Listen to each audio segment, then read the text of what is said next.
బీహార్లో ఎస్ఐఆర్ను వెంటనే ఆపాలంటూ ఆందోళనకు దిగారు ఇండియా కూటమి నేతలు. ఎలక్షన్ కమిషన్ అక్రమాలపై అన్ని ఆధారాలు ఉన్నాయన్నారు ఎల్ఓపి రాహుల్.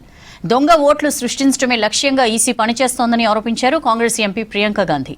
దేశవ్యాప్తంగా ఈసీ అక్రమాలు ప్రజల్లోకి తీసుకెళ్తామన్నారు కాంగ్రెస్ నేతలు.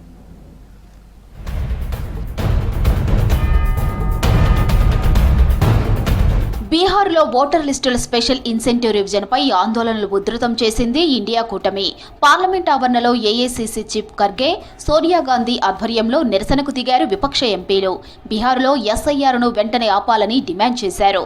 నిరసనల్లో Priyanka, NCP SP chief Sharad Pawar, DMK MP Kanimozhi సహా కీలక నేతలు పాల్గొన్నారు.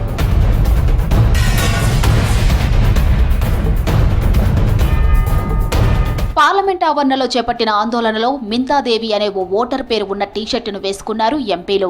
ఓటర్ లిస్టులో ఆమె ఏజ్ 124 ఏళ్లుగా ఉండటంతో ఈసీ అక్రమాలు బయటపెట్టేలా ఈ టీషర్ట్ ధరించారు. ఆ టీషర్టు వెనుక మింతాదేవి 124 నాట్అవుట్ స్లోగన్తో ప్రొటెస్ట్ చేశారు ఎంపీలు.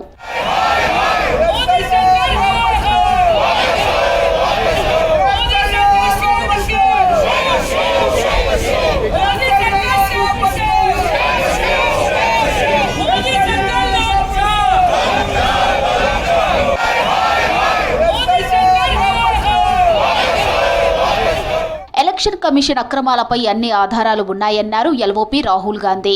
1 మ్యాన్ 1 ఓటు తమ లక్ష్యమన్నారు. ఒక వ్యక్తికి ఓటునే ఇవ్వడం ఈసీ బాధ్యతని చెప్పారు. ఆ బాధ్యతలను ఈసీ విస్మరించిందని విమర్శించారు. బీహార్లో ఎస్ఐఆర్ ఆపే వరకు పోరాటం కొనసాగుతుందన్నారు రాహుల్.